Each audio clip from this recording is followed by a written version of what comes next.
What are the best careers you can get into? And how do you make sure you choose the right college degree that's going to open those doors for you? That's exactly what we're going to talk about in today's video. Hi, I'm Ryan Swait, and I used to be a two-time college dropout, making just $12 an hour. Then I learned how to hack college and earned an entire bachelor's degree in 9 months flat. Subscribe to my channel, and I'll show you how. All right, so what are the best careers you can get into? Now, this is a bit of a trick question. Actually, one of the biggest questions I get all the time is, what degree should I get so that I can have a really good career, right? All the time I talk to people about college degrees and what degrees they should get.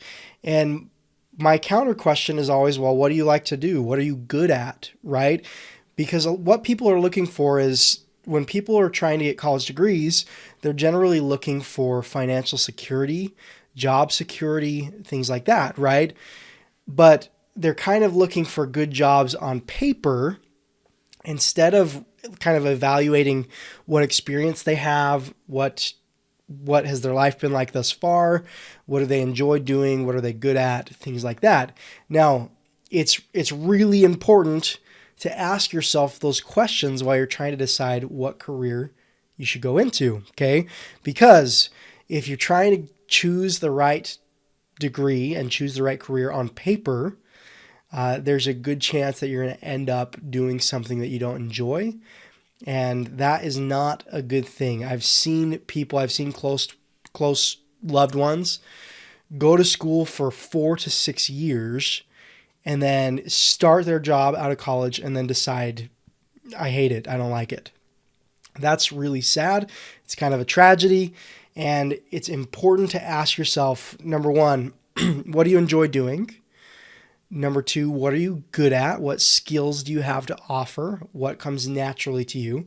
And then you can take a step back and evaluate what careers are there that support those things, what I like and what I'm good at, okay?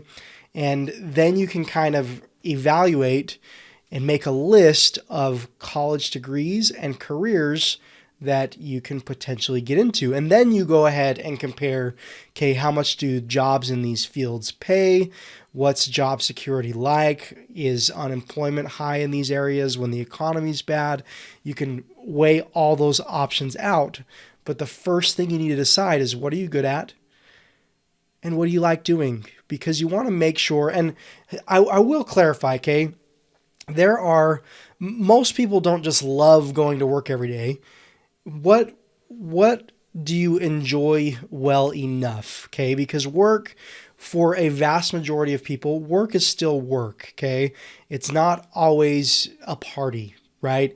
But it is important to ask yourself, what do you enjoy enough that you're going to wake up on Monday mornings and be happy going into work, right? Because you don't want to absolutely hate what you do, because it doesn't matter how much money you make. If you hate your career, you're not going to be happy, okay? Now, the number two thing I want to bring up is, I want to say that it's important to be realistic, okay? I've talked to people who are in their late 30s sometimes, okay? Let's say 38 years old, for example. And I ask, well, what do you want to do? Well, I want to be an orthopedic surgeon, right? Well, how much college have you already finished? I haven't finished any college yet. I haven't started. Well, think about it, okay? How long does it take to become an orthopedic surgeon? If you're talking about diving in to 10 to 12 years of school and you're in your late 30s or your early 40s, is it realistic to be starting a career with mounds of student loans, mounds of student debt, and you're pushing 50 years old by the time you get your licenses, right? Hospitals it's going to be really hard to find jobs, your very first job as a surgeon or something like that, when you've got 10, 15 years left of your career, right? Hospitals want young people who have their careers ahead of them, so they'll stick around for a long time, right? So be realistic, okay? If you've grown up your whole life wanting to do something for a living, and you didn't end up doing it, it's okay to accept that you missed the bus, okay? It's sad. Yes, if we could go back in time, maybe we would change decisions. But it's important to not embark in a journey that's going to take years and years and years and tons of debt that you don't have time for, okay? You want to be getting into a career that you can see the light at the end of the tunnel now, right? So be realistic. How old are you? Things like that, okay? And keep that in mind while you're choosing your career. Now, the third thing I want to talk about is it's important when you're choosing a career to have the ability to see the future or to try to predict the future. Okay. And what I mean when I say that is I want you to think about what's changed in the last 10 years. Okay. How have jobs changed in the last 10 years? Right. It's important to not jump into something that's really hot right now that may not be around 10 years from now. You want to spend your time getting into something that's going to give you lifelong qualifications for a good, solid career, okay? And a couple examples I want to use, okay? Number one is I want to talk about graphic design. Lots of people, for a long time, graphic design was very trendy, okay? And it still is a good career, but jobs are a lot harder to come by than they used to be, and I'll tell you why, okay? There are now websites where you can go get online, go to a website, and you can hire someone from overseas to do graphic design for you. And it's really, really inexpensive. I pay people overseas to do graphic design for me. For example, if you're watching this video, there's probably a thumbnail in front of the video. So when you're scrolling through your feed, you see the video thumbnail, right? Well, to have that something like that designed overseas is like $5, right? If you're wanting to be a graphic designer and you live in the United States and you want to be making $50 an hour, guess what? It's a lot harder to do that than it used to be because we now have access to be able to hire people from overseas who charge way, way less money. Yes, you can become a graphic designer for a big company. I mean, look at all the brands across America. Use like Nike, for example, right? Nike hires really, really high-end professional designers to help with their branding. Same with every other big brand. So there are still opportunities, but you need to kind of look at what's going on right now and say, okay, what's 10 years from now going to be like? For graphic design, yes, there probably still will be big brand opportunities, but the smaller freelance stuff might not be around anymore. That's just something to consider. Okay. Another example would be like a personal accountant, right? Someone that does taxes for residential areas, right? Just families in general. There's personal taxes and there's business taxes, right? People have had great careers doing personal taxes, right?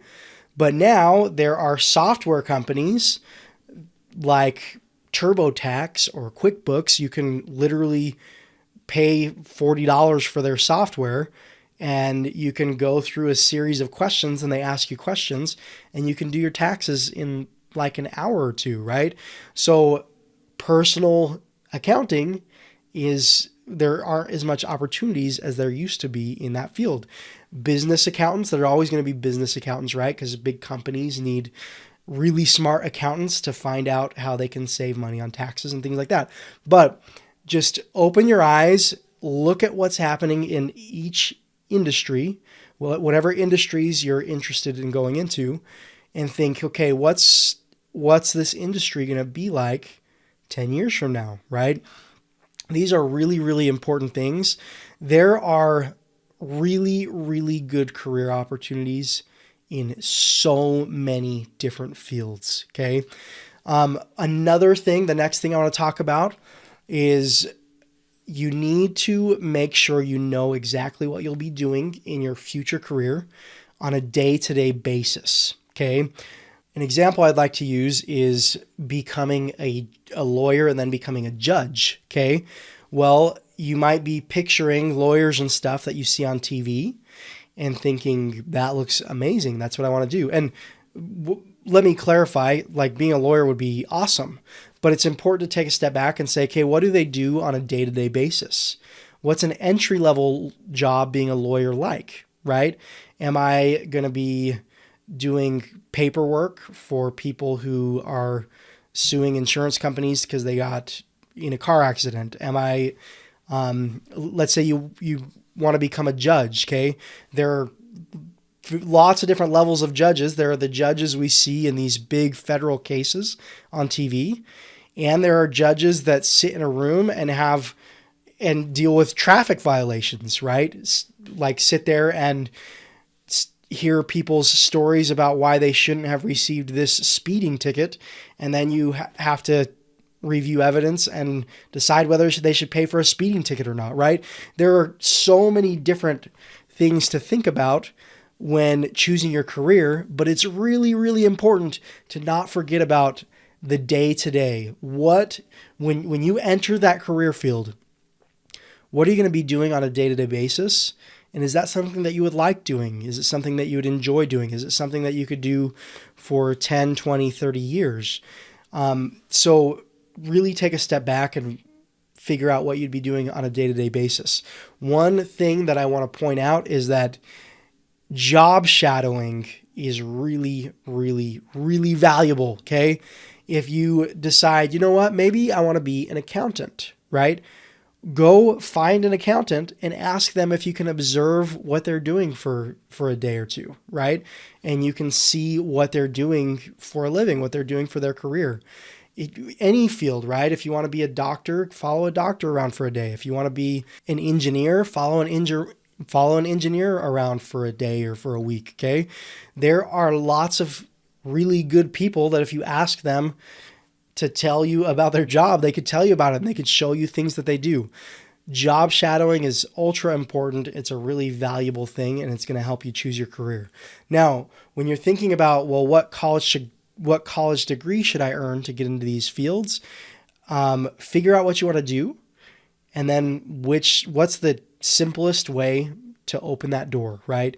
Can you get there with a simple bachelor's degree, or do you need to go to school for a master's degree? Figure out what is the best path to get what you're trying to get, right? One thing I will say, this is a warning. I see a lot of people go into niche degrees, okay? Like really specific degrees, like to become a pharmacist or to become an accountant or something like that, right? If you get an accounting degree, you're qualified to become an accountant, but not a whole lot else, right? If you're going to choose a really niche degree, make sure that you're going to be happy with that career, okay? If you don't know about niche things that you'd be happy with and you want to just get into a broad field, let's say you want to be in the business field, go get a business degree. There's nothing wrong. And I know people will disagree with me, but there's nothing wrong with getting a general degree that's going to open a whole lot of doors for you, especially if you can do it really, really quickly, okay? If you're going to get a broad degree, it's going to open a lot of doors for you. Well, if it takes you 6 to 12 months, wow, that's amazing. You just went and got a degree and opened more doors in 6 to 12 months. Now, if you're watching this channel, you may have seen my other videos. I teach people how to get college degrees really fast, like in a matter of months, not years, for literally pennies on the dollar. If you're interested in graduating college faster in as little as 6 to 12 months, I'm going to leave a link to a video training down below in the description. You can go watch that video training for free, and I will lay out the exact 3-step process that I used to earn an entire bachelor's degree in just 9 months. Why? So that you can go and apply those same principles for yourself and hopefully graduate even faster than I did. I hope this video has helped. I hope it's opened your eyes to different types of careers and different types of dream jobs and degrees that you need to get to open those correct doors. I hope that you take this seriously and really think about what career you're getting into and think about the future when you're choosing your career, because you deserve to, number one, you deserve to make enough money. Number two, you deserve to be happy. I hope this video helps you get there. It helps you make the right choice. And I will talk to you in the next video.